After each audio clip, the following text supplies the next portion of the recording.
with the prayers.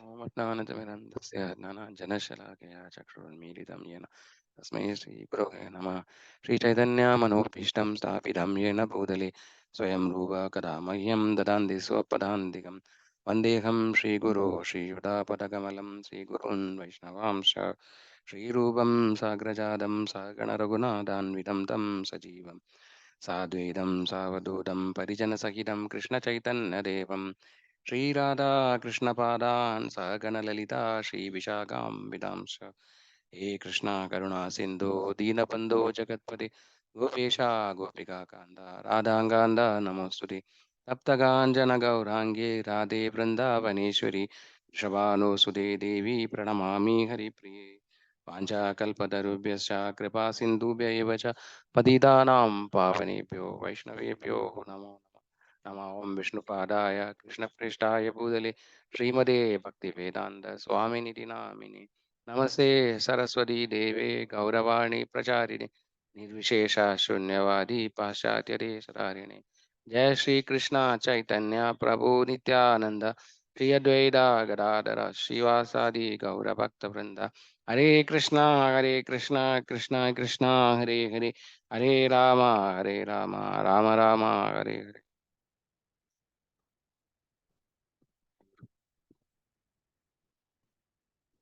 This topic is Diksha. So actually this one we had skipped actually because at that time many people were not available. So because it's a very important topic, so we had skipped. So now we came back to it. Actually, we were supposed to do the fourth anga of bhakti, no, which is standing. So four angas of bhakti we were taking, right? Four angas of bhakti. So, five angas. Sorry, five angas. So so first one I think you took. No, I took first. Then second one you took. I think third one Prabhuji took. Then fourth one last week we had. So now fifth one is chanting of the holy names. So what are the five angas of bhakti? You can try to remember. Okay. Staying in holy place, chanting, association of devotees, scriptures, reading scriptures. Yeah. Yes. So last week you talked about deity worship. Now we spoke about deity worship, right? I think you are not there. You are online. You are driving actually. Yeah. so so this is very five important angas of bhakti. You know, we should all know about it. So we know about chanting anyway, right? Deity worship also we know. Then Bhagavatam, Srimad Bhagavatam, reading Bhagavatam actually that's an important anga of bhakti. Then staying in a holy dham. Then serving Vaishnavas, right? Serving devotees. So these are the five angas, right? Right or okay. So the yeah. So that is okay. See,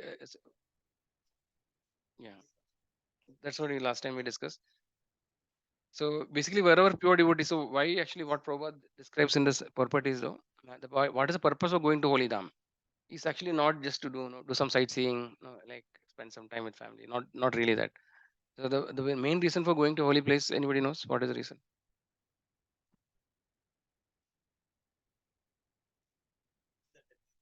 Yes. Mainly, actually, it is to get association of devotees because in a holy dham there are pure devotees, and actually it is mentioned that the pure devotees are purifying the dham because they say for example Ganga, no, taking bath in Ganges is considered as a purification process. But it's saying that all the people who are all the papis, no, go and take dip in Ganga, and Ganga become actually polluted in the sense all the sin is there. So whenever pure devotees go there, actually, it becomes again purified. So the pure devotees are purifying the dham, and wherever a pure devotee is there, that place is the Hat dham. Like Prabhupada, and when Chaitanya Mahaprabhu used to tell like that, no, when he used to be there, his devotees used to tell like that. Disciples. So wherever the Lord is there or the pure devotees are there, that is a holy dham. So like that. So it is not necessary that we have to go to dham. Whenever we get a chance, we can go. But actually, what is more important in to please Chaitanya Mahaprabhu, that is our mood actually. Our mood, no? In our parampara, the mood is to please Chaitanya Mahaprabhu. And how can we please Chaitanya Mahaprabhu? Yes. So most important thing Chaitanya Mahaprabhu asked is, Yare deko tare kaho Krishna Bude. So what Chaitanya Mahaprabhu wants is to preach. So if you preach wherever you are, actually you will get purified. So that is what so one of the important philosophy or concept in pure devotional service, no, in our parampara is that we are not really concerned about ourselves. So if there's a person who is like that, that he's not concerned about himself, but he's concerned about others, then actually the Lord is more pleased, such a devotee. And this person's thing is automatically taken care. But we should gradually understand the mood and cultivate the mood. So normally in the beginning, everybody wants to be happy. We are concerned about ourselves. Like most of us take devotional service because we have some problem, we are not happy, some problem, this problem, that problem, or no, I just want to be peaceful. But in all these cases, we are the sender actually. Like, we want to be happy. But when you look at Shikshashtakam, Chaitanya Mahaprabhu was given, no, Chaitanya Mahaprabhu is doesn't saying that, no, Mama Janmani Janmani Shware Pavadar Bhakti Raituki, na Dhanam na Janam na Sundari. So he's saying that I don't want any of these things. Okay, whatever any material comfort. In life after life, I just want to serve you eternally. So this is the mood of a pure devotee. I mean, devote. So this is also we should understand the mode. Though today we will not be there in the stage, but gradually we should understand, no, this is the highest stage, no, of our mood, right? So there are different levels of bhakti, so it's okay actually. Initially, let us try to make ourselves purify, and then practice devotional service. But the Lord is very much pleased when we do preaching. So even if you don't go to a dham, but you are doing preaching, let's say here, that actually pleases a lot more, and then that also purifies us more. So this is something we need to understand actually. In the Dham we can go because Prabhupada is very much, anxious that, like, no, and Chaitanya Mahaprabhu is also anxious. Chaitanya Mahaprabhu is saying that I have so many fruits of prema to give, but I don't have enough gardeners, to supply this. So he's requesting everybody, to please help. Actually, this is just, we have to think that Lord is helping because of His mercy, right? It is for our benefit that He is asking us to help. It is not that He cannot do it. If Lord wants, He can deliver the entire universe, but He is just doing that. No, we are all benefited by helping in His movement. So Chaitanya Mahaprabhu's Leela is still going on, is what is told. That's the only thing we are not able to see it. Look, basically, there is something called a Pragat Leela and Aparagat Leela. So Pragat Leela is something which is manifested, everybody can see, and Aparagat Leela is not manifested to everybody. Only pure devotees can see. So the Aparagat Leela of Lord is still going on. So anybody, if you just become a part of this movement, like if you do a small attempt to preach, then it is you are actually participating in Chaitanya Mahaprabhu's Leela. So that actually we may not realize it actually, but no, that is the fact. I think too much talk from my side. So let's move on. So today's topic is very important topic, Diksha. Okay. So we need to understand. So we have discussed other things, no? Prabhupada, Ashraya, all those topics we have discussed, right? Previously, we have discussed the basic things about it. Today we'll talk about Diksha. So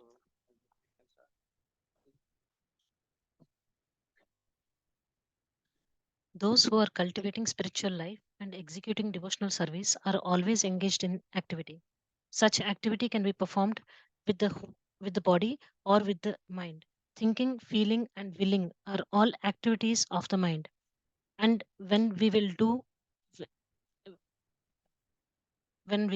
to do something, the activity comes to be manifest by the gross bodily senses. Thus, in our mental activities, we should always try to think of Krishna and try to plan how to please him, following in the footsteps of great acharyas and the personal spiritual master.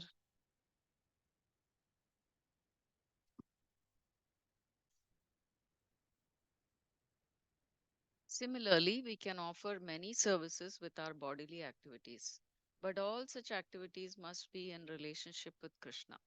This relationship is established by connecting oneself with the bona fide spiritual master who is the direct representative of Krishna in disciplic succession. Therefore, the execution of Krishna conscious activities with the body should be directed by the spiritual master and then performed with faith. The connection with the spiritual master is called initiation. From the date of initiation by the spiritual master, the connection between Krishna and a person cultivating Krishna consciousness is established. Without initiation by a bona fide spiritual master, the actual connection with Krishna consciousness is never performed. From Nectar of Devotion, Introduction.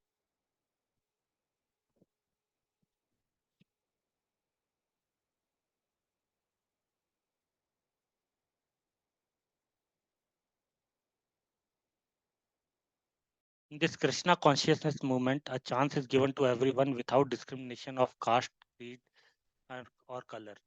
Everyone is invited to join this movement. Sit with us, take prasada, and hear about Krishna. When we see that someone is actually interested in the Krishna consciousness, and wants to be initiated, we accept him as a disciple for the chanting of holy name of the Lord. When neophyte devotee is actually initiated and engaged in the devotional service by the order of his spiritual master, he should be accepted immediately as a bona fide Vaishnava, and the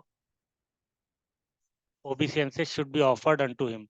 Out of many such Vaishnavas, one may be found to be very seriously engaged in the service of the Lord and strictly following all the regulative principles, chanting the prescribed number of the round on japa beats, and always thinking of how to expand the Krishna consciousness movement. Such a Vaishnava should be accepted as a Uttama Adhikari, a highly advanced devotee, and his association should be sought.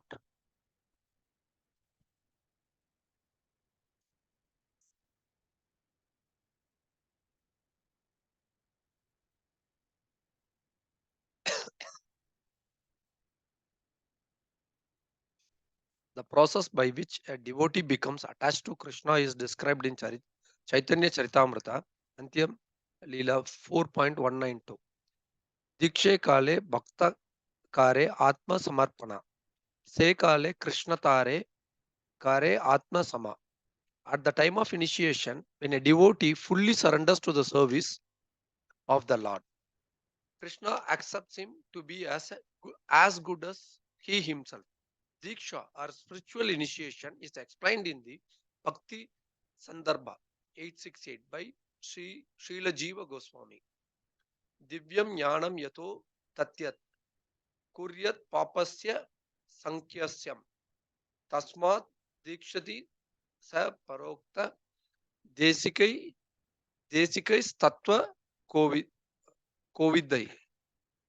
Diksha is the process by which one can awaken his transcendental knowledge and vanquish all reactions caused by sinful activity. A person expert in the study of the revealed scriptures knows this process as Diksha. By Diksha, one gradually becomes disinterested in material enjoyment and gradually becomes interested in spiritual life. We have seen many practical examples of this, especially in Europe and America. Many students who come to us from rich and respectable families quickly lose all interest in material enjoyment and become very eager to enter into spiritual life. Although they come from very wealthy families, many of them accept living conditions that are not very comfortable. Indeed, for Krishna's sake, they are prepared to accept any living condition as long as they can live in the temple and associate with the Vaishnavas. When one becomes so disinterested in material enjoyment, he becomes fit for initiation by the spiritual master. For the advancement of spiritual life, Srimad Bhagavatam, 6th canto, 1st chapter, 13th verse, prescribes tapasa brahmacharyena samena cha dhamena cha. When a person is serious about accepting Diksha, he must be prepared to practice austerity, celibacy, and control of the mind and body. If one is so prepared and is desirous of receiving spiritual enlightenment, Divyam Jnanam, he is.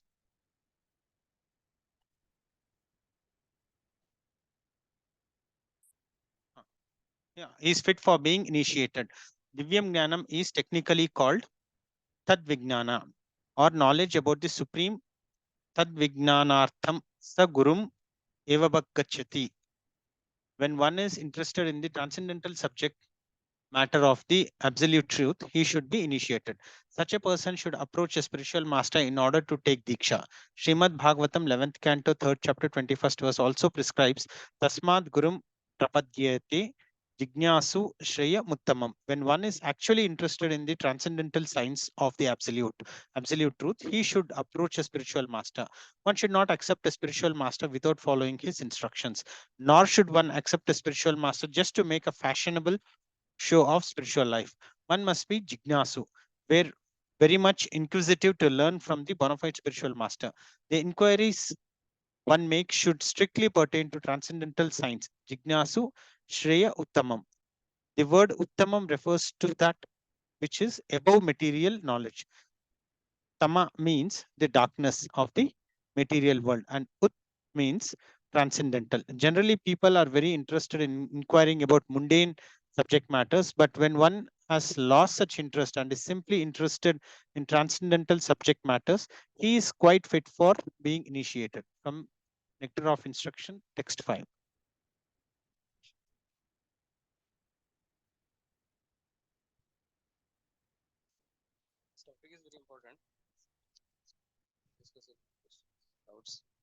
if you have, no. So generally the idea is that when you reach this far, right? So the last, I think the previous, I think this book is Prabhupada, no? Previous session, this Prabhupada. So by then, ideally the expectation is that we are all chanting 16 rounds by this time. Okay, I think all of you are chanting, I think. Yeah. Okay. So yeah, the idea is that 16 round we are chanting. So basically that is one of the condition which is required for Diksha. Right. So but anyway, so it'll be good to know whether we are taking immediately or later. So we should understand what is Diksha, what is involved in it. So and any questions related to that we should discuss today. So if you want, you can read again, or how do you want to proceed? One way is that no, we can go paragraph by paragraph, or we can go as usual, no, like we just. So these questions in the behind, I don't think they will cover everything. Okay, but we can go through that, and then anything is left over, we can also discuss. You can spend some time, and once you're ready, you let me know.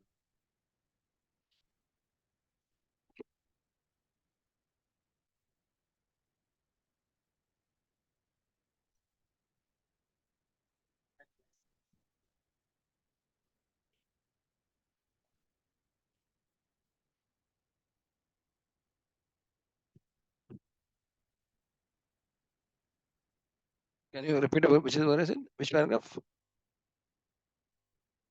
Hmm, One, two, one, two, three.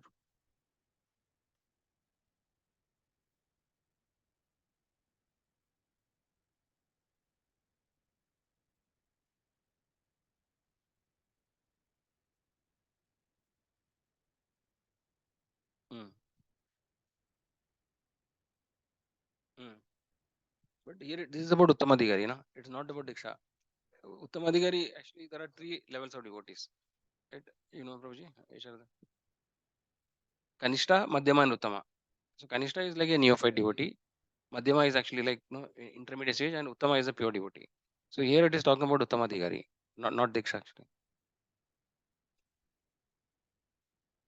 No, Diksha is basic. See, Diksha is main that, that is what you have to discover actually, no? What is the how does Diksha translate in English? It's mentioned, no? What is it called? And what does initiation means in English? Initiate means start. This is starting. No, something is initial.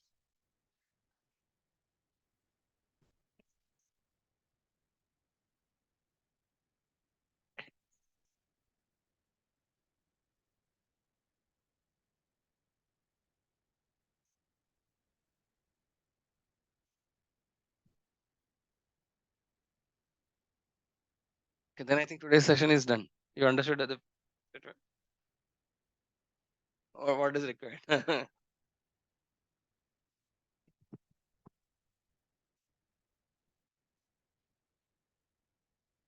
Question is, when somebody is ready for initiation, it means they are doing their rounds, they're doing deity worship, they're doing the dham, not necessary.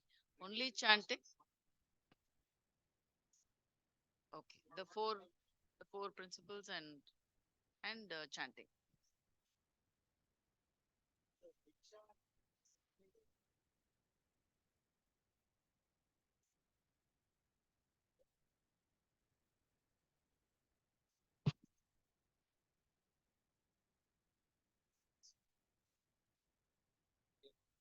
So Diksha doesn't mean that's my understanding. So Diksha doesn't mean that you give up everything, go to temple, stay there, leave the. And it's not that. So Diksha just means that okay, you are following the principles. That means no eating, no meat eating, no gambling, no intoxication, stuff like that.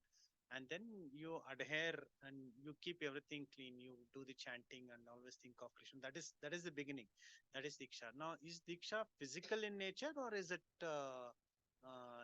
like it can be initiated for the guru through somebody? How is it? See, Diksha is being initiated through a guru. And normally it's like a Siksha Guru and a Diksha Guru. Siksha Guru is like a teacher who teaches all those things to understand the books and what are all the guiding principles and all those things. Diksha Guru will initiate it. Then he will become our Guru as per the regulatory things, directions we need to follow.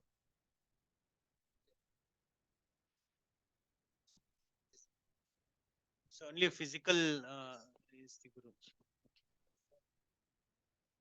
So they don't in the other ISKCON they don't have a guru. They say we are not guru. Prabhupada is the guru, and on behalf of Prabhupada we will initiate. So he is there. No, they also do all this.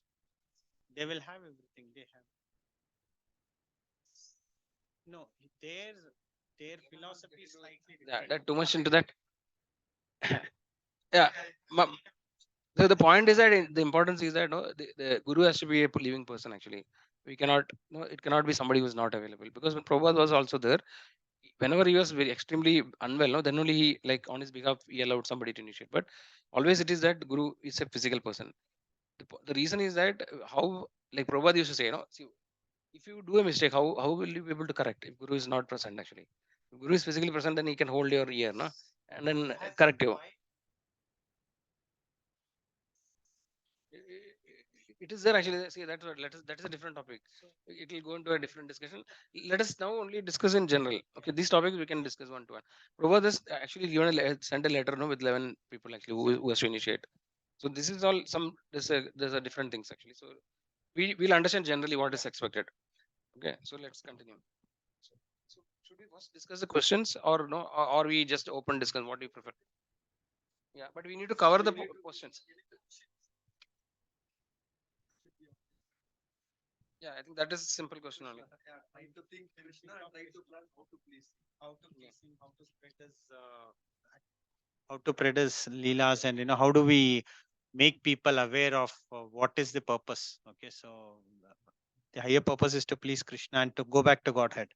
So that is, yeah, it is.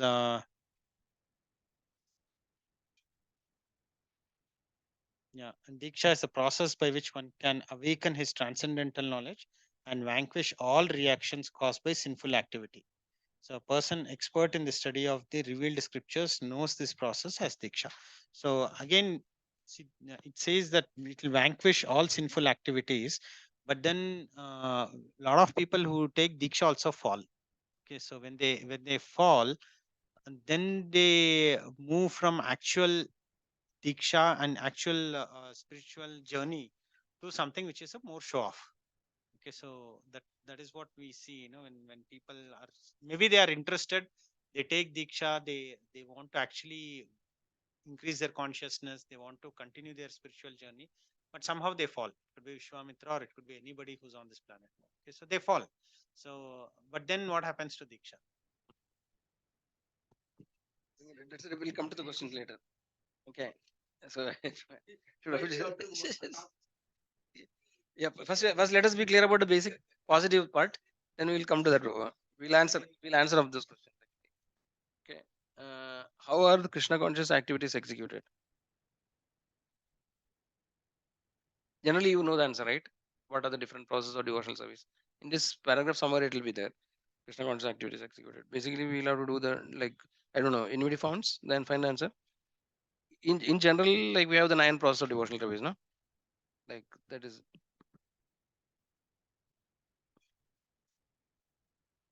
yeah. Shravanam Kirtanam Vishnu Smaranam Parasayanam Archanam Vandanam Dasyam Sakyam Atmanivedanam. But here something may be mentioned, but I think it will fall into that category. Okay, when does Krishna accept our devotional service? This is a very important question actually. It is somewhere, it is there.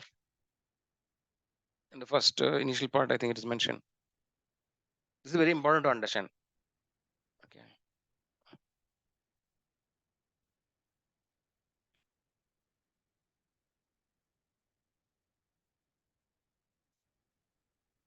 Hmm. So it is mentioned in the second paragraph. From the date of initiation by the spiritual master, the connection between Krishna and a person cultivating Krishna consciousness is established. Without initiation by a bona fide spiritual master, the actual connection with Krishna consciousness is never performed.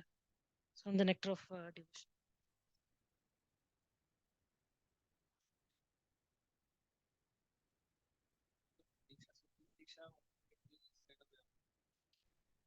there's no guarantee that Lord. Yeah. So the actual connection with the Lord happens only by Diksha. So Diksha is the process by which actually we are connecting to the Lord. Because the thing is that we are not really qualified. No, we know that we have been, like undergoing this life, material life for many lifetimes, and we are not pure. And Krishna is absolutely pure. So unless until we become purified, we don't have the qualification to really serve the Lord. Even after initiation, also, whatever we are doing, we are actually just assisting the Guru. The spiritual master is serving the Krishna Lord, and then we are actually assisting the spiritual master. So that is the understanding. So without the spiritual master, we are not able to serve the Lord. There may be exceptions, sometimes, but Lord always have in his example lives, he has always shown that we have to accept a spiritual master. He himself took spiritual master, and whenever he has instructed others also, no, to accept a spiritual master. Even when Chaitanya Mahaprabhu, when he came, also he showed that, no. So the Lord actually has established that process. So we have to have a spiritual master. Without that, it is not possible. The Lord actually, it is very difficult to get the Lord's attention and difficult to serve Him directly. So, so this point we have to be very clear. So generally, people see the main problem with the living entity is that in the material world is that he want to be independent, right? This is the nature of the living entity. He doesn't want to submissive to anybody. So this is the fundamental problem. Now, why we came to the material world? Because we don't want to serve the Lord, right? And we want to lord it over the material nature. That's why the material world is existing. The Lord did not want to have the material world. He created a material world to satisfy his whims of the jiva, where actually he want to be his own Lord. So we have to understand this is the fundamental material disease because of which we are suffering. So when the point we start actually to submissive, to give up the tendency to Lord, then actually our journey back starts actually. So this first step is to take the shelter of a spiritual master, because that is not an easy task for most of the people. See, understand, if you did not do this Bhakti Vriksha session and first day only I asked, no, all of you surrender to spiritual master, means you will, nobody will be ready. Because especially in today's world, no, people don't know about it. Because olden time this was the norm, right? Everybody has a guru. We used to go to this, spiritual education was there, and people, guru was like held in high esteem. But today's world, gurus have fallen down. There are no real gurus, bogus gurus, so many cheating, so we can't do it actually. So the point is that we have to give up this nature. As long as we have this lording it over material nature, then it is difficult. So the guru's acceptance of a guru is actually, our ego is very big, na? And then we don't want to be submissive to anybody. Two reasons is maybe there. One is that we don't trust the person, and second is that we don't want to be submissive. I want the freedom. Even if there's a guru, are we ready to take accept everything that the guru says? There will be problem, right? We have our own ways of doing things. We are not ready. So unless until this goes, then our ego and then that mentality to lord it over will not go. So,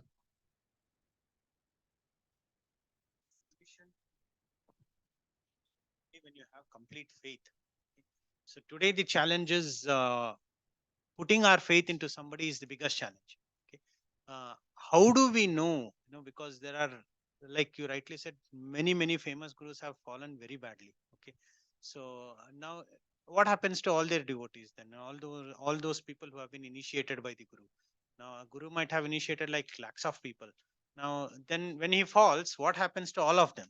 Okay, so they lose trust, and especially in a connected world like today, when you say everywhere, whether it is Sanatan Dharma or any religion for that matter, when a religious leader falls, it brings a lot of disgrace. And so people in general don't want to trust any guru.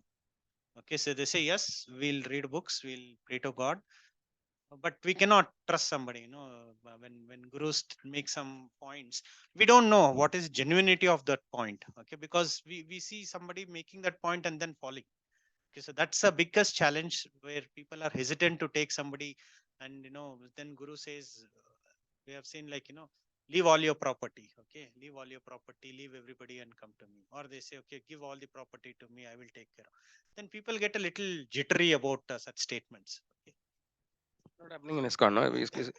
ISKCON, we're not asking. Nobody asks no to give up anything. It's voluntary actually. If you want to donate something, see, basically there are, you can follow other devotees. No, there are many devotees and already practicing. So there are already spiritual masters. Like for example, we have a spiritual master, is Solas Jayaprak Swami Maharaj, and then Solas Radhan Maharaj. Now Gopal Krishna Goswami Maharaj passed away recently, right? You might have seen. So basically, we have to be. Most of the Prabhupada disciples are getting old actually. No, if you have a desire that you want to get initiated from them, then I think we should not delay actually. There are many disciples of Prabhupada who are still in good standing, right? Maybe there are always exception in material world. If Vishwamitra Muni can fall down, then what about, like, no, it can happen to anybody. So so we need to have faith, like, hear from the pure devotees of the Lord, like, and then you can see who you are getting inspired, and then you have to take a decision. So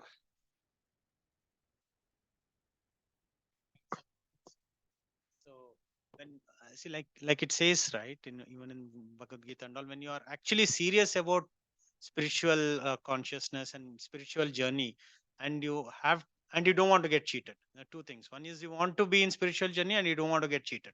So then that is how I think person like me somehow gets connected to ISKCON, where at least these things aren't there.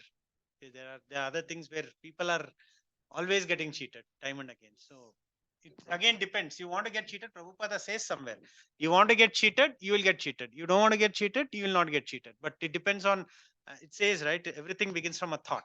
Okay, in the thought, you want real realization. You want real spiritual journey. You want real consciousness. Genuine desire is genuine. Then the whole world falls in place, and then you are directed to the right people. Okay, that's what I think is happening. so I think, so first of all, we'll go through the basic questions. So any other basic questions? We're just talking about more advanced questions. So Roji already knows many things. Yeah. So I just want to ensure that, no, like, fundamental. I think Mataji knows most of the things. Like, any of you have any basic questions about initiation? What is initiation? What does it means? No, these kind of questions first we will discuss. Then actually we'll talk about, no, more advanced questions. So we should be convinced that initiation is required.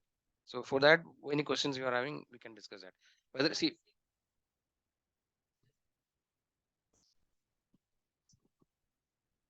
Following the principles and chanting, is that enough? We have to do, um, uh, say, the morning rituals. Everything has to be done. That is not required. Wake up early or finish your. so what is really expected actually, Mataji, actually.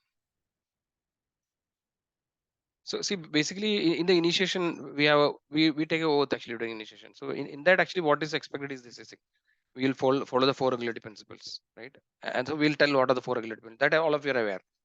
And in that, if you have any doubt, actually we can discuss actually the four regulatory principles. Yeah. So each level we tell, based on that particular level. When you take actual diksha, like, all the four regulatory principles we'll be following strictly, and then we will be chanting 16 rounds. And then the another thing is that we can help do some preaching actually. The preaching is not really, like, it is actually, it is for our purification.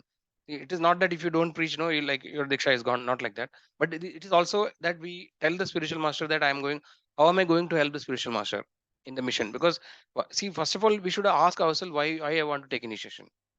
What is purpose of taking initiation? So this question, maybe all of you can answer first.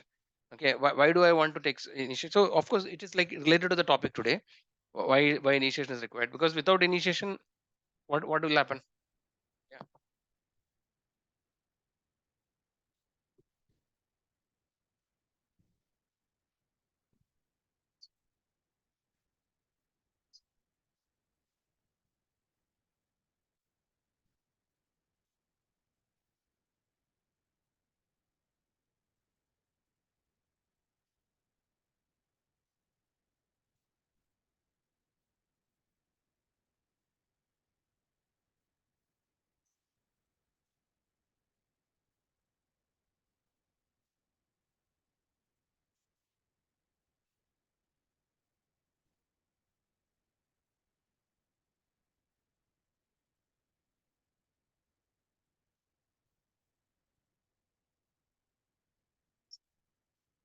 So, Mataji, today we are discussing about Diksha.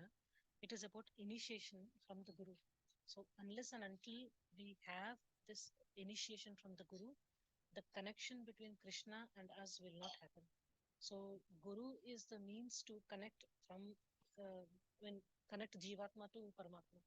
So, so, so here we are mentioning about the process, like how we have to, like how the thinking should be, how do we plan to attain this one, and how the consciousness is established. Krishna consciousness is established. Only Mataji will be able to tell it better. No, that's you've covered.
Principles maybe.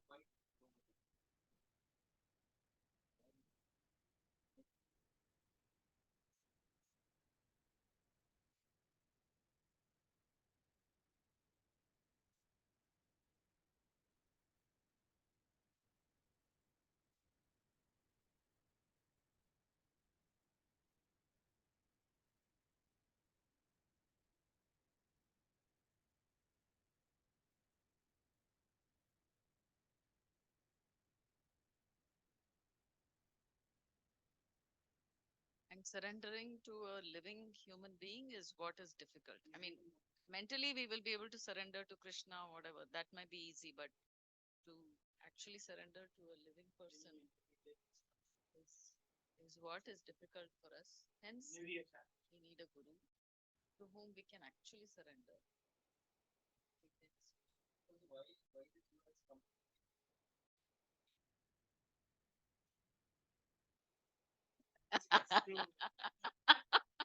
desire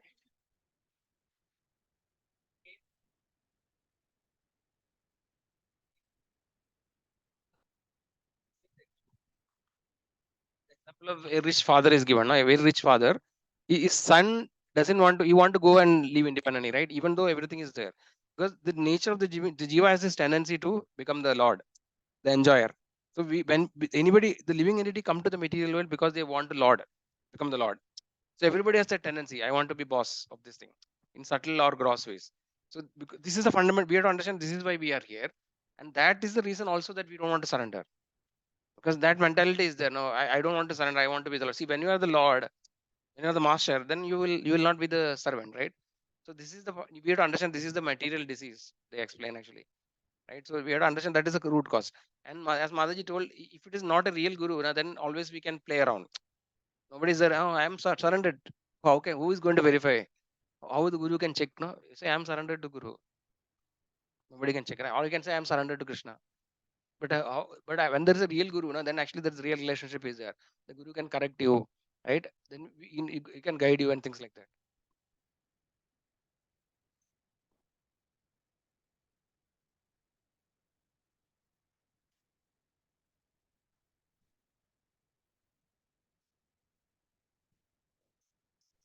Yeah, only the four regulations.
trying to like completing the graduation.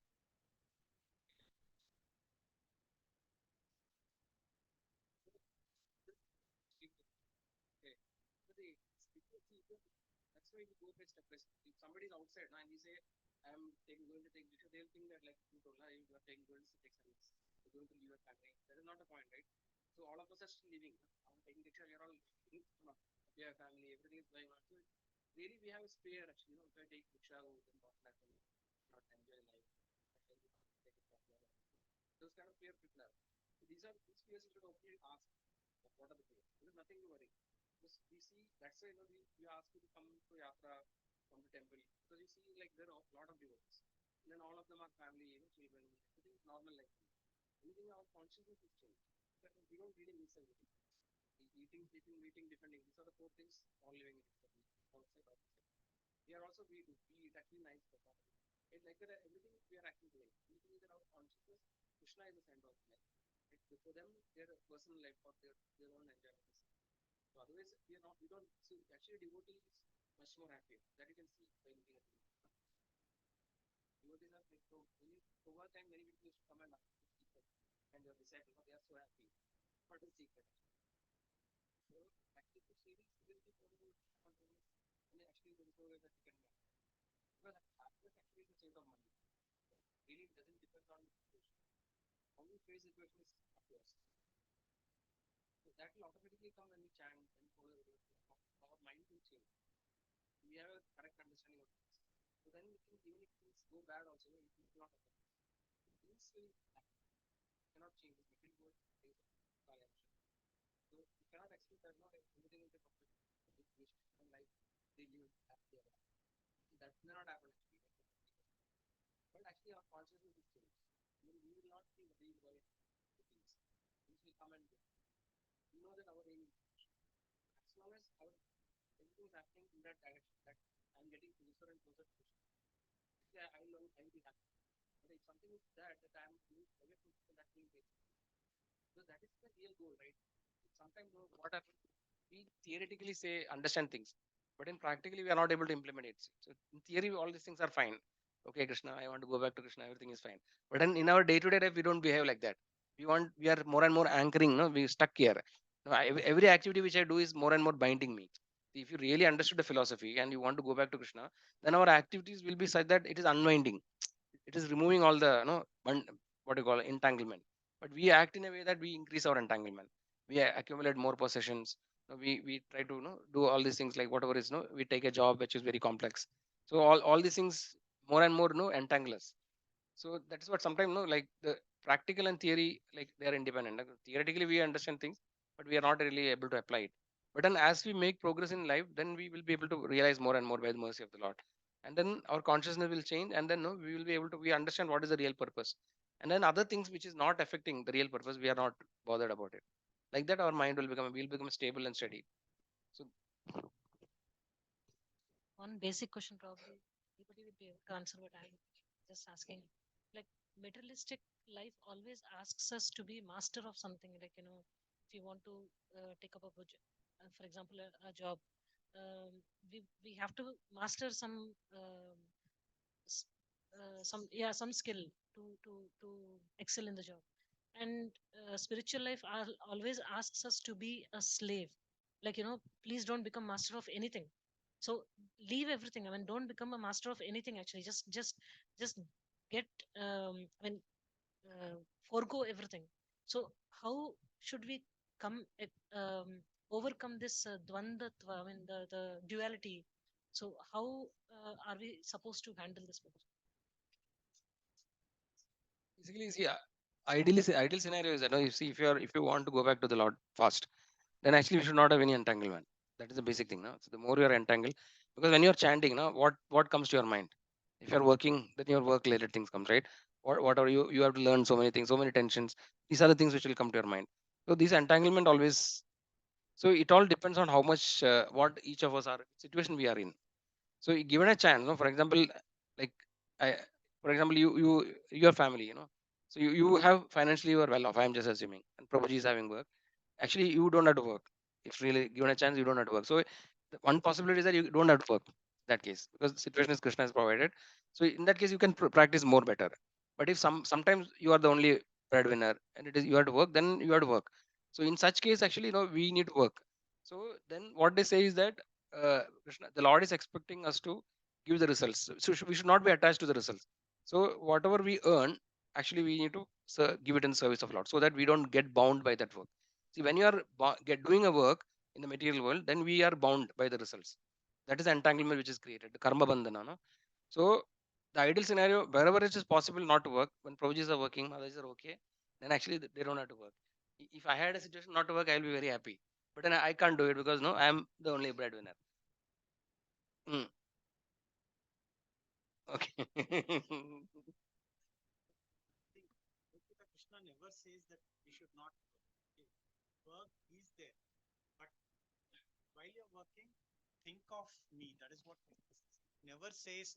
See, this is the biggest confusion. Like the moment you say we'll have to go, we'll have to lead a spiritual life. The story that the mind tells any individual is you become a pauper. Okay, you roam around. Okay, become a sannyasi. No responsibilities, no duties. A guy who is having no duties can tell anything. Okay, surrender everything, go everything. Boss, you need to when in a practical life, when you are there, you need to manage both. Okay, you have, then nobody should marry, no, ideally. Okay, just don't marry. No family, no kids, no commitments, no attachments. At 16, 17, you go around the world, with a bowl in the hand. Who will appreciate that? Okay. Even Krishna himself, then he could have said, Arjuna, okay, fine, it's okay, come, let's turn the chariot around and go back. So he never said that. You have to do your duty. Okay, if you are there, you are committed. But only thing is, how aloof can you be? Because we have seen in Bhagavatam, there are so many Raja Rishis. Okay, they are kings. They have ruled the entire planet. Every luxury under the universe is under their control. But still, they are aloof. Okay, because they know that this is temporary and it has to be managed. So managing and getting addicted, I think it's two different things. You are not addicted to it, you are managing it while you're there. Okay, you have a wife, you have a kid, you have parents, you need to take care of them, you need to serve them. This is because ultimately your parents have got you to this to this earth. No, you're not so detached that okay, I don't care, I'm with Krishna, I'm going away. You walk them off and you leave your parents in a lurch. Okay, that should not happen. You're duty bound, you're duty bound. If you're bound, I feel that you're duty bound, that you have to do these things. But yes, there is a bigger thing in the mind that always runs for me. Okay, now ultimately I have to one day abandon all these things, and how am I prepared when that moment comes? Okay, so that preparation is what it happens. Like you have your education that is going on, but then you also run, okay, tomorrow I'll get a job, how should I do? So you have 2 3 parallel plans that is running. This is the biggest line that will be there always, okay, from your birth. So if you are conscious that one fine day, yes, my parents will leave me, my kids will leave me, I will also leave everything that I possess. But when I leave everything that I possess, what will that I tag to? Okay, so if that is running in my mind, so I'm always conscious, okay, that is the future thing. So I, for my entire life, should be prepared. And it says right in the Bhagavad Gita, ultimately at the moment of death, if you're thinking of God, if you are thinking of Krishna, you go to Krishna. Okay, the moment of death, so that is the moment of truth. So how prepared are you for that moment of truth? Your 40, 50, 60, 70, 80 years of life is only preparation for that. So that is what I think. Yeah.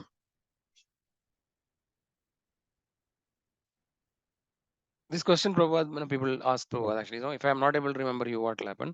So Prabhupada told that Lord will remember you, because you have done so much for the Lord. See, even if a small activity you've done for service, devotional service done to Krishna, that is never gone unnoticed. So if you are not able to remember Krishna, Krishna will remember you. So there's no difference. If you remember Krishna or Krishna remember you, ultimately Krishna will remember you. That is more better. So, so we should, for a devotee, there is no loss. See, basically, we should not think it as a technical situation that somehow I remember the Lord. No, they used to say, I'll hold a gun and chant Hare Krishna and shoot. So I remembered a lot. So this way, we cannot cheat the Lord. No, so at the point, the consciousness has to come to that stage. That is the point. And then there are many things which we cannot see with our eyes, right? Person who is going through coma, what exactly is going through, we don't know, right? His consciousness is still active, right? So people has come back and told, near death experience, they were still able to see the things. So our subtle body is still active, even if the gross body is unconscious, coma, all those things, subtle body is active. So like that, so there are things beyond. That we don't have to worry, Mataji. In worst case, this is no, Lord will remember you. If you have done so much, the Lord will remember you. And the devotees case, actually, devotees come. Many devotees when they pass, the devotees come and they do chanting, kirtan, so that no, this devotee's consciousness is fixed in the Lord. So that's why we need to have association of devotees. No, we continue. So devotees will come to your help. The Lord knows everything. He's in the heart, right? So he knows your desire, your thoughts, everything. So Lord will accordingly arrange for you. You should.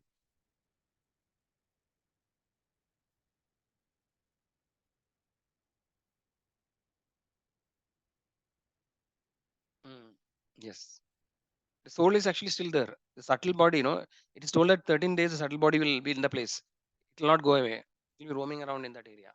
And after the 13 days only, it goes actually back to the other thing. Anyway, so this point, yeah. So Prabhuji's point, see, basically, the thing is that we have to, each of us is in different stage of our progress.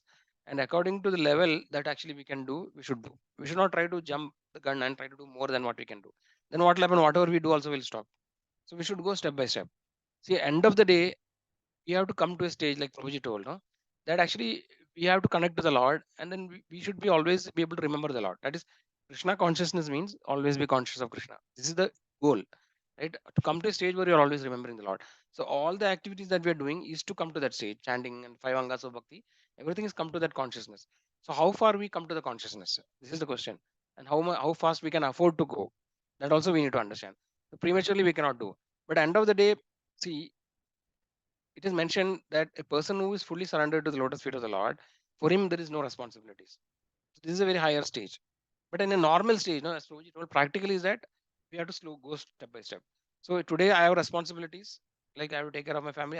It is whatever irresponsible to just leave the family and go and try to practice. That is not recommended actually, right? But if somebody does that, then actually you will make progress, because this entanglement is all temporary, right? But then each of us has to decide what we can do. See, if you really understand the philosophy, then all these things are temporary. But then that will look like fanaticism. But the fact is that that is a fact, really. The fact actually, see, the fact appears to be to somebody normal person. No, if somebody tells a real fact, it appears that this person is mad. Well, that is what the reality is actually. Because see, really, this is all temporary. See, who is your wife? No, like somebody else. You are somebody else in the last birth. Yes, but we should not be prematurely doing, or no, yeah, it should be it should not be premature, it should not be fanatic way, no, or like without really understanding the things. If you really mature, then probably that is an option. But for us, all of us, practically we are all grihasthas, so we have to go step by step. We gradually purify our situation, and then, so I'm just telling, if there is an option not to work, right? See, ultimately the financial situation is what we are seeing. So when you're not working naturally, and you're very serious in devotional service, want to do it seriously, then working could be a distraction, or no, it will be, there so many challenges will arise. So if you have provided an opportunity that you can not work and then do more preaching or devotional activity, then that is always better actually.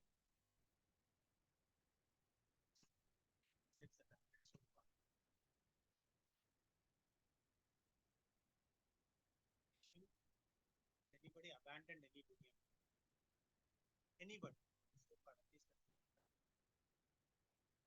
Okay, so they do practice, they have families, they have children. There is proper handover, okay, of the children of the because it's all kings after that coming right from creation, right to creation. Gets Kumaras. He's very Brahma is very angry because he Kumaras don't they say Anataka, they don't they will remain kids and we will not go and procreate. We will not do anything. So he becomes very angry. That is when the Rudra comes. Yeah. And then whoever all the Prajapatis whom they take, they're all extremely family men are there. They are very highly devoted devotees. And then at a certain stage, they leave everything to their children. They go to sannyas, and then that is how they pass. So nowhere it has said, at least so far, what happened. Both are there, bro. Actually, both cases are there. See, four Kumaras only. Yeah, the four Kumara is only is on one of the case, no, but it didn't resolve. And Narad Muni's case is there. So there are, see, if you want to become very fast, then actually, we may reduce the risk. But on a practical level, no, Grihastha, see, Chaitanya Mahaprabhu especially, many of his followers are Grihastha. So he did not necessarily, force them, to give up the family life. But we need to understand actually in the mind, that actually, this is the real situation. Who are these people? Who are these souls? But I have a duty because I'm here. I have to serve so, and then based on our progress, we have to decide what to do. So yes, yes. I don't think any of you are planning to become sannyas, or living family life, right? so, so that no, I don't. So basically, you don't have to. It is not expected actually. See, basically, being a grihastha, we can go back. See what Prabhupada has guaranteed. No, we are in the ship of Prabhupada, right? Prabhupada has guaranteed and Chaitanya Mahaprabhu that we don't have to give up our ashrama. So if you are a grihastha, sthane sthita, right? So whatever ashrama we are in, that we can attain perfection. Yeah.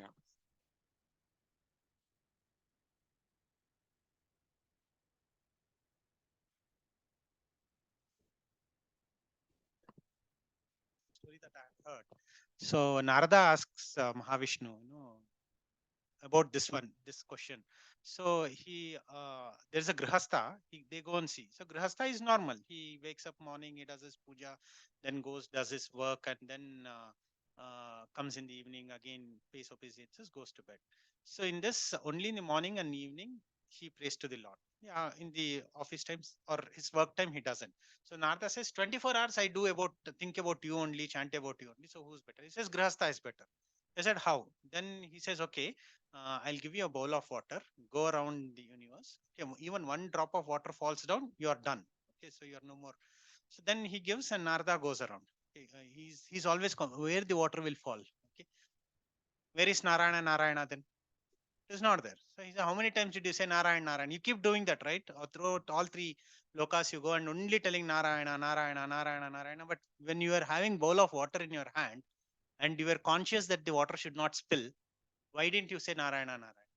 So it is the responsibility in your hand. So when you are there engrossed in the office, 8 hours, 9 hours, you have to dedicate. That dedication should be there. But of course, like you are that soul that who doesn't want anything, you can live on yourself.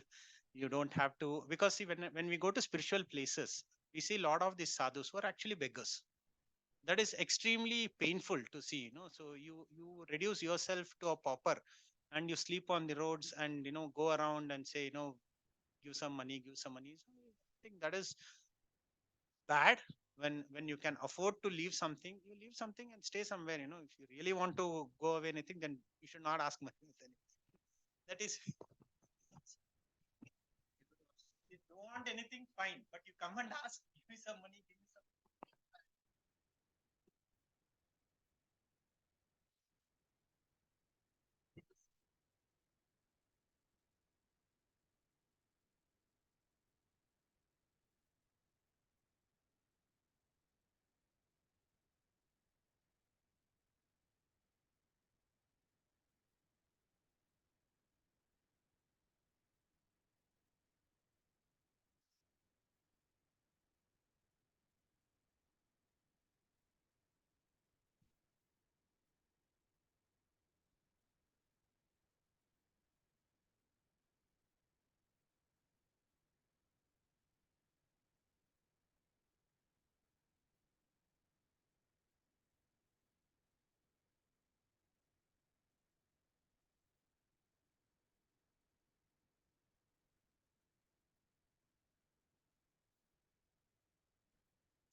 idea is not the entire class. The idea is that when I retire, I bare minimum I need.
People take it as an opportunity not to go there.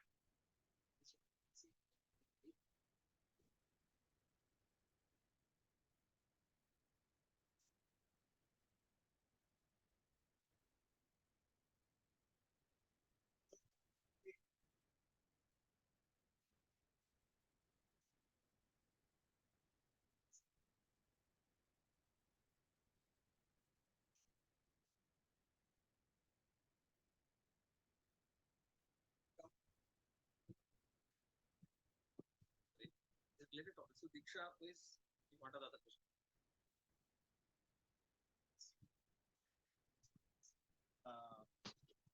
Doesn't mention about onion garlic. So after taking Diksha, should we note it?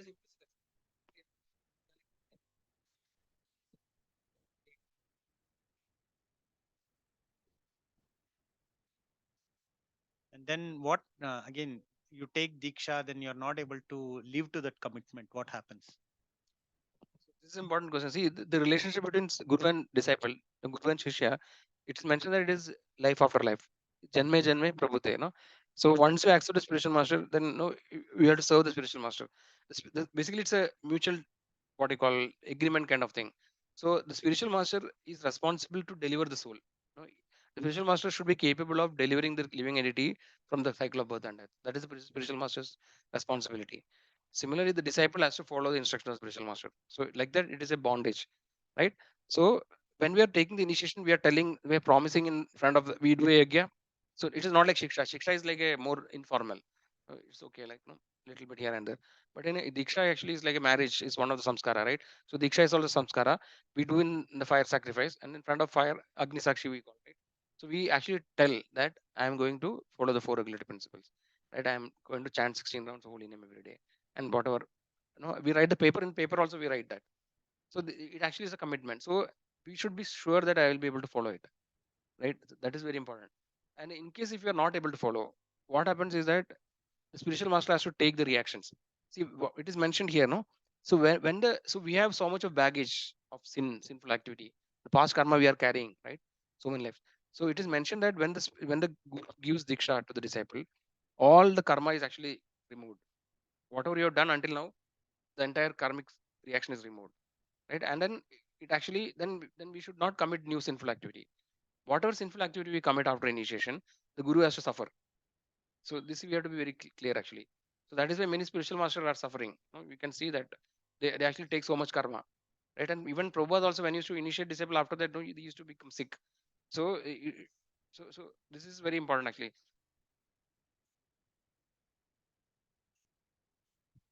Mm,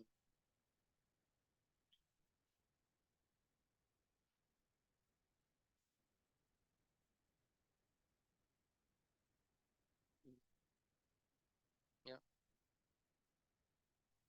Yes. Yes, yes. It's because many things are because Guru Maharaj used to say that, no, because of this only. Like he had so much of this because actually Prabhupada has given him one of the instructions to initiate 50,000 disciples, right? So so because of to keep, so he's trying to follow every instruction. So every day he has to distribute so many books, like that set of instructions he has given, and he's trying to do it and develop Mayapur. So this 50,000, so many disciples when you initiate naturally, many people are not really following seriously, and then all those things actually comes to the spiritual master. So this we have to be very clear actually. So we are going. That is a serious commitment. The disciple will not get a reaction actually. No, he has to then, if he completely fallen, so he has to take, they have to ideally speaking take initiation from another guru. Yeah, in the Sampradaya. So, so this is what actually, so we need to understand what are the implications. Actually, it is not very difficult. Yes, and the following, see, following the four regulative principles, I don't know, it depends on our past karma and our tendencies, no? So if you have some habits like which are difficult to give up, it may be possible the tendency to fall down will be there. But otherwise, generally speaking, these are very basic things only, following the four regulative principle. And of course in the material world so many temptations and difficult, it is difficult also, but it is not like impossible to do, right? So we should be clear that I am able to do the four regulative principle and I can chant 16 round. So chanting 16 round, it is recommended that every day we chant 16 round. But if suppose if you due to some reason if you are not able to chant a particular day, next day we can make it up. Today I could not chant, I'm sick or some problem is there, we should not make it a habit, that I always do that. It is like in the worst case scenario, we can do it the next day, the extra rounds, whatever we missed, we can do it. But we should be as much as possible. We should try to follow the, not as much as possible. We should follow the four regulative principles. They don't eat outside at all. First thing, wherever we go, it need to be cooked, or we have to stay in our relatives' place, kind of things. Only we used to do. With my parents only, it's very we don't go to hotel and all, but eating in marriages like that and all, it started actually not as a this one. That's the biggest problem. Even though we had from the initial days that food is an important thing. So now with my traveling and all those things, no, so that is a biggest challenge for me as on today. Yes. Yes, but not in a service. I go for 3 days, 1 week kind of thing. So where last time also Ramya asked me, shall I give this? I cannot cook and all like that. 15 days I went to Hyderabad. No? She was asking me, shall I give cooker and all those things?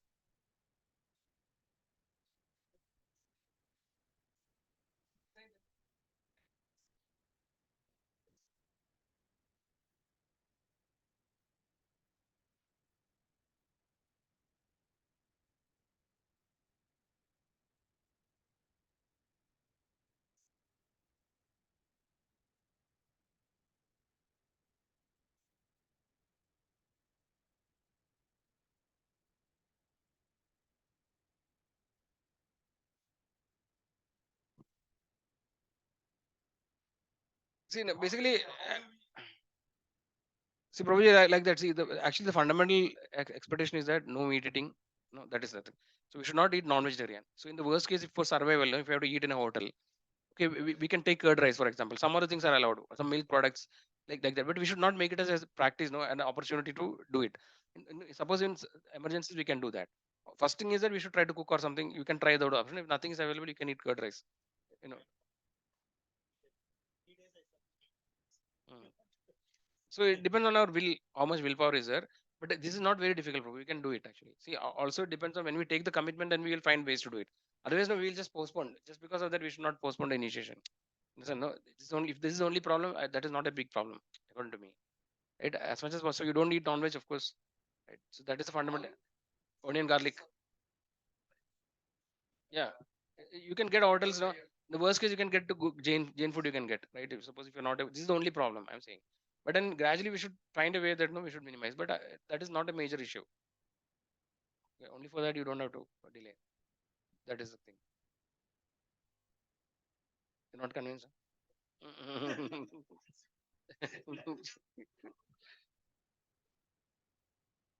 Yeah. See, our sincere desire should be that no, we should try to follow it. So I'm not telling that no, we should make okay. Oh, this is okay. Then we should not make that as an opportunity to go out and eat always. So as when there's a chance, we should always eat cook food, offer to the Lord, eat prasadam, because that only purifies. Because even though it may not directly break the regulative principle, actually it will affect our mind. See, because the food that we eat, the person who cooked actually, no, his consciousness is going to the food, and then that is going to affect us. Actually, it is not just the apparent thing. It is not whether it is vegetarian or non-vegetarian. That is not only thing. Even if it is vegetarian also, the people who are cooking, no, that people actually that mentality, their mindset, that is going to affect our consciousness. So this is the main reason actually. So we offer cook the food at home, with love. We offer it to the Lord and then make it prasadam and eat it. Then actually that food purifies. It will more conducive to devotional service. Yeah. What are the questions? So regarding Diksha, what any other questions are there? So what is Diksha? Everybody understood, right? Basically, it is the starting of spiritual life. So till you are not taken Diksha, you're not started your spiritual life officially, right? Still, we are kind of like our own on our own actually. There's nobody anathas, nobody no nobody to guide. So that is one important thing we should think that no like Diksha. Many people think that Diksha is like no like the ultimate thing. Diksha is the starting because that is called in English. It's called initiation. Means you are just starting your spiritual life formally. So this is we should not delay it. No, but then also we should not take it whimsically because I want a guru. No, so earlier it was like that. Nowadays it is not there. But earlier it was like a family tradition or a prestige issue that no we need a guru in the family, and then just to show that okay I have a guru. Not here actually, maybe North India. Hmm? Yeah, yeah, it is there.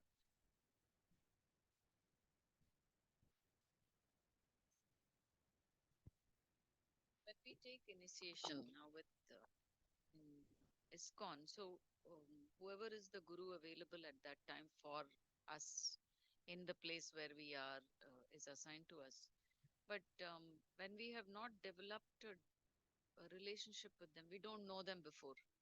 So we probably see them or meet them for the first time during initiation. How can we develop that attachment? How does that come?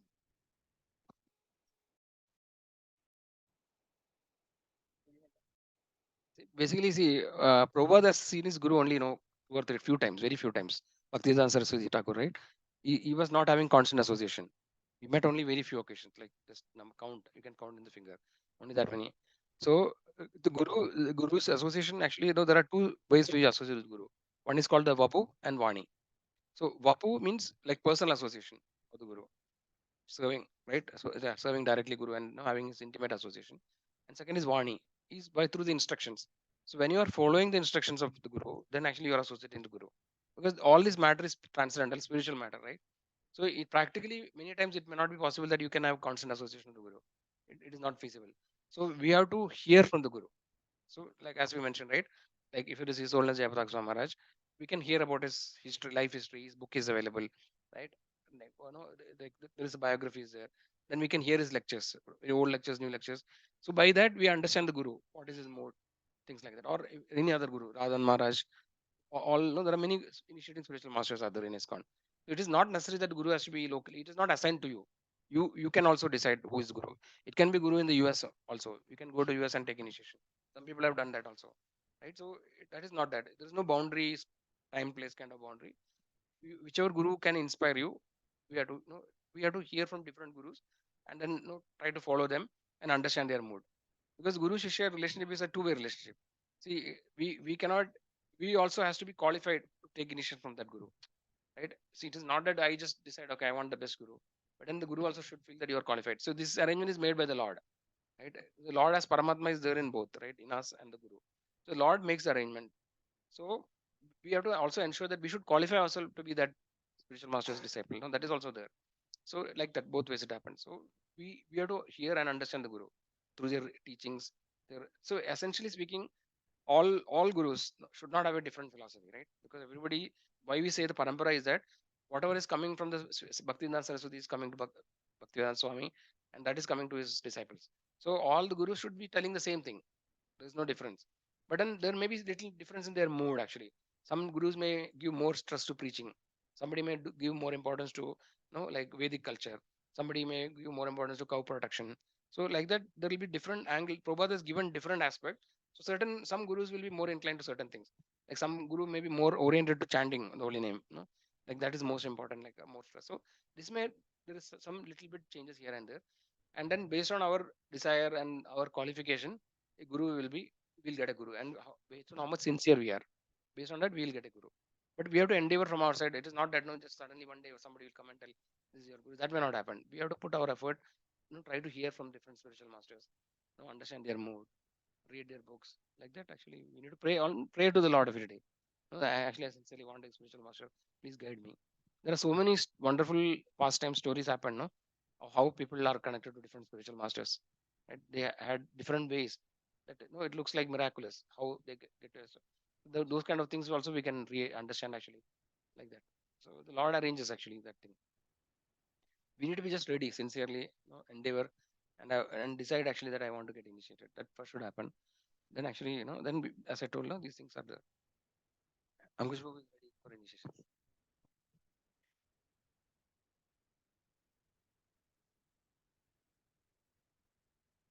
Yeah. If you have any questions or any anxiety or what you call misconceptions, you may not know it's a misconception unless you ask.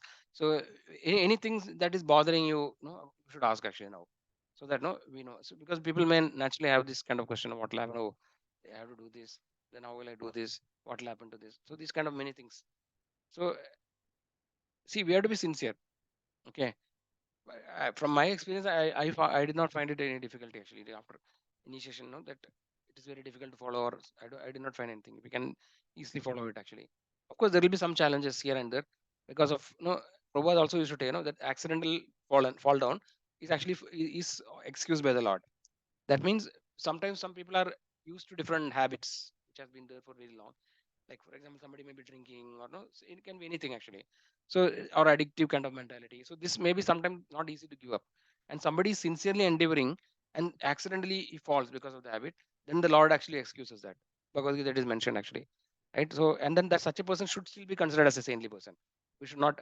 So one important thing is that we should always be very cautious not to insult or offend Vaishnavas, because knowingly or unknowingly, in this process we may end up doing that. So when you're searching for a different guru, like Prabhuji told, sometimes we may see controversies. Somebody might have fallen down also. So that those things we should not deter. So when we are clear about what is the goal, see the Lord actually is ultimate. There is no doubt about Krishna is supreme personality about it. And then in the material world, there are many people who are endeavoring to become disciples or devotees. In that endeavor, everybody may not succeed. So it is natural that because they tell that the material world is like a hospital, right? Or ISKCON is a hospital, right? Where actually all these conditioned souls who are suffering, they are coming here for treatment. So naturally, you will find people who are patients, right? You cannot expect that everybody is perfectly cured.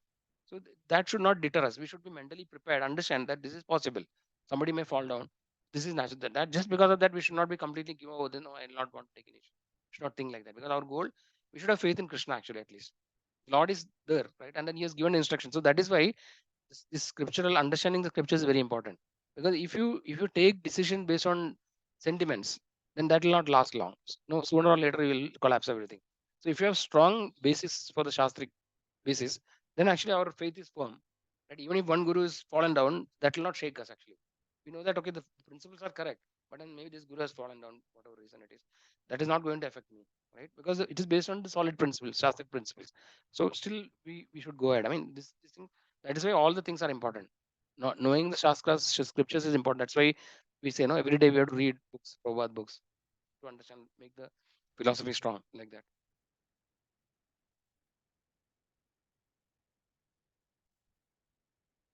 So, process of Diksha.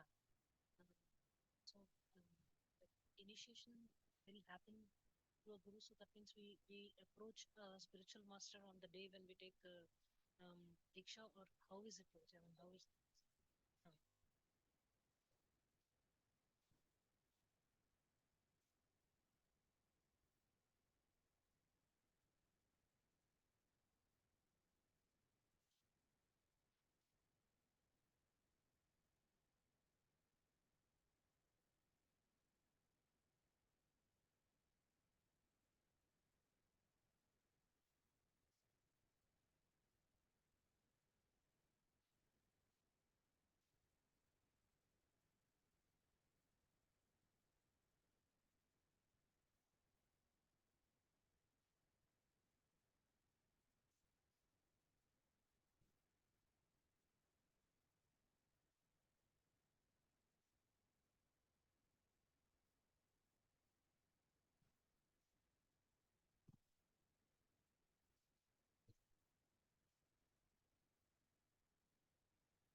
as it is mentioned, once we have Diksha, then we are connected to Krishna.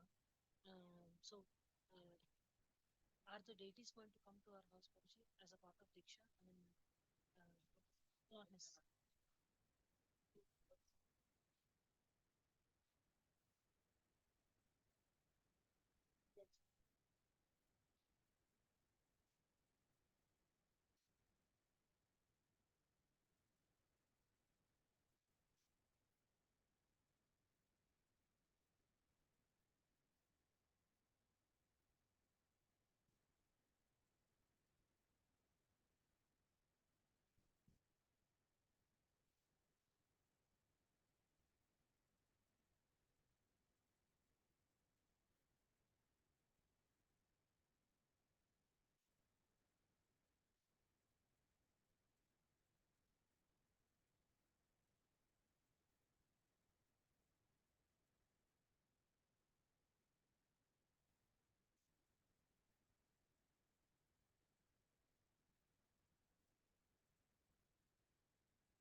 have Acharya and gurus as part of our tradition. So how it is possible for us to change this one, from one guru to other guru kind of things? How it is possible?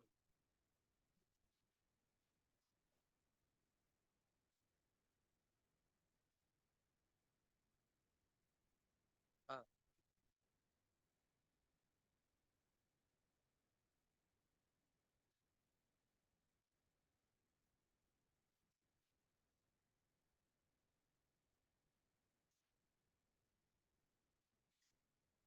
for Diksha only, Siksha is not at all a problem because it's learning is a continuous process.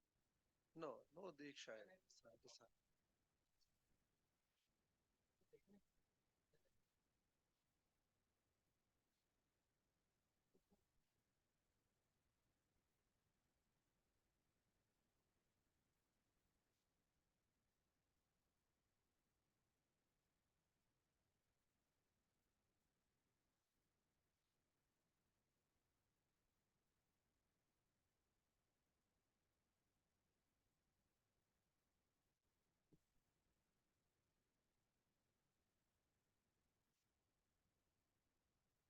So that is the thing we are doing also. No? So our guru also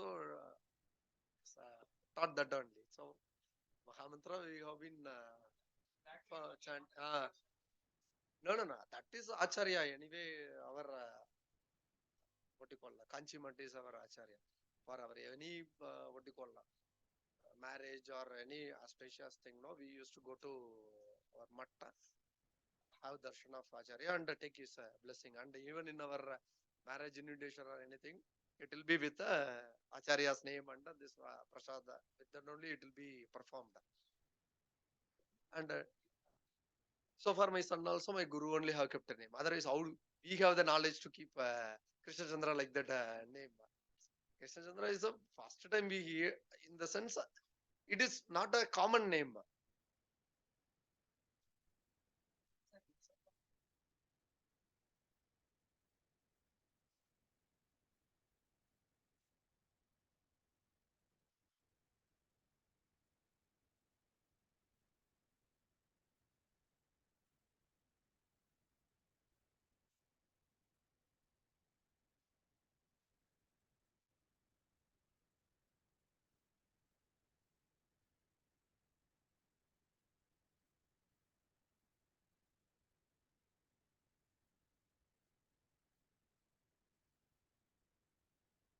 No change in one.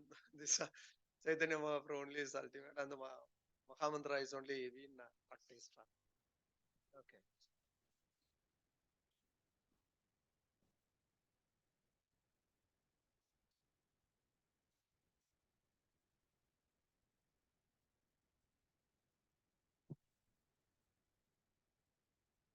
Depends on which parampara you want to go, no?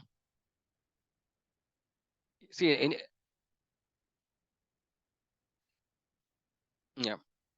But actually, how many bona fide sampradayas are there? We need to see. Most of the sampradayas actually have degraded. There is no real connection. That is not happening. So you have to see which are the bona fide sampradaya, and then whichever is inspiring, you can decide. So if you connect to this parampara, then no, these acharyas will take you back to Krishna. You have to see how is the parampara there, whether how the acharyas are, how the parampara is unbroken, how they are following, and then you have to see whether they are sincere. If you are convinced with that, then that is also an option.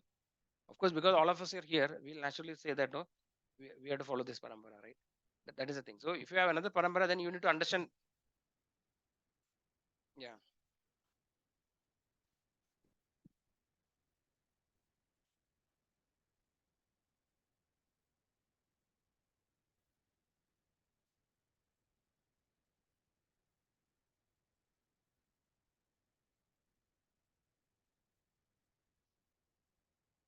yeah.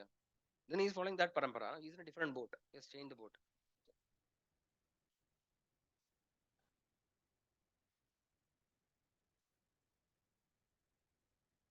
See, basically we're. Yeah.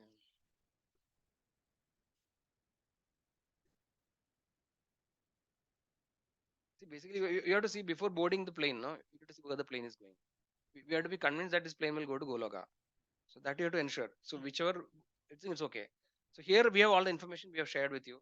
This is the parampara. These are the acharyas. This plane is going definitely to Goloka. That we know. So this is one option available to you. Now, if you see other things, you need to go the same exploration and research you have to do there, and then you have to be convinced that this will take me to Goloka. It should not go to somewhere else. Actually. So somewhere else it drops, then it's a problem. So I heard this from one of my um, in the classes. Um, like to climb onto a mountain, you have a lot of ways and lot of ropes actually to tie. Now I'll hold a rope and then I'll try to climb some distance, and I'll say, no, no, this the other rope looks better. And so we will be speculating only at the surface only every time. This is better, that is better, that is better. So what they said is like, you believe in something, believe it strongly, whether it is this or whether it is that. If you once you develop a faith, then don't look back, don't look back, and don't try to search for something else, because everything will go, definitely everything will take you back. Yeah, all the ropes will take you back to the mountain only, but what is the what is the rope that you held? And if you are holding to it, definitely that will take you. If it is holding, yeah, but yeah, some ropes may fall off also. We don't know actually. They're connected also. Yeah, who knows actually? That also be there. So we have to be convinced with the philosophy and the parampara. Right? That is a fundamental necessity before taking diksha. If you don't have conviction or faith in the parampara, then we should not take diksha from that system. But then you have to repeat this process, with other systems. So we need to see, like, what are other systems. See, as I mentioned, right, there are many of the acharyas, no, like His Holiness Radhan Maharaj, right, and then many other disciples of Prabhupada. Actually, they had explored all many other systems. They had stayed in Himalayas. They had taken some shelter from Guru. So they tried everything, and then finally they came to Prabhupada, right? And then if you that Gaur Govind Maharaj is there, he's also the many people are there who have explored everything. So in today's world, what is available, what is real bona fide systems are very limited actually, because every paramparas have degraded actually. So, for example, Sri Vaishnavas are there, right? Then there are four paramparas: no? Kumara Sampradaya, Rudra Sampradaya, right? Like there are four Sampradaya, Sri Sampradaya. So these are considered as bona fide Sampradaya. So if you take initiation in any of the bona fide Sampradaya, then it is okay. But then if you really look at Sri Vaishnavas, actually many of them are not following. If you look at now, see, people have left everything. Many people have gone to the US, right? They left their culture. They don't follow anything. So you have to find a proper people and follow the system properly. Even the Madhavas also, no, many of them are not following. They have given up everything, their culture, everything. So we have to really find a proper acharya in their system who actually, can you give you the proper instructions and guide you.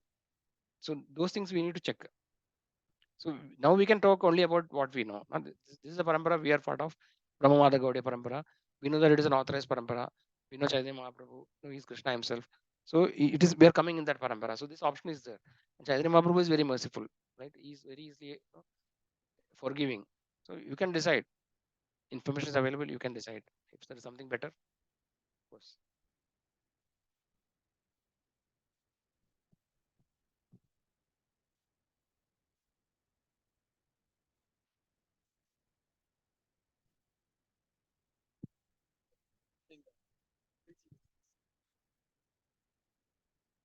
The duty of the disciple is to distribute the transcendental message for others' welfare without material motive. The life of a sincere devotee of the Lord is thus explained in a nutshell by Narada Muni by his personal example. Such a devotee, after his initiation by the Lord or his bona fide representative, takes very seriously chanting of the glories of the Lord and traveling all over the world so that others may also hear the glories of the Lord. Such devotees have no desire for material gain. They are conducted by one single desire to go back to Godhead. This avoids them in due course on quitting the material body. Because they have the highest aim of life, going back to Godhead, they are never envious of anyone, nor are they proud of being eligible to go back to Godhead. Their only business is to chant and remember the holy name, fame, and pastimes of the Lord, and according to the personal capacity, to distribute the message for others' welfare without motive of material gain. Srimad Bhagavatam 0.6.26.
Preaching essence is done, no?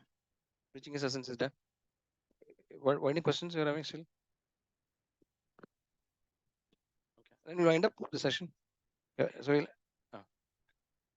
वाञ्छाकल्पतरुभ्यश्च कृपा सिन्धुभ्य एव च पतितानां पावनेभ्यो वैष्णवेभ्यो नमो नमः हरे कृष्ण हरे actually there are okay this stop recording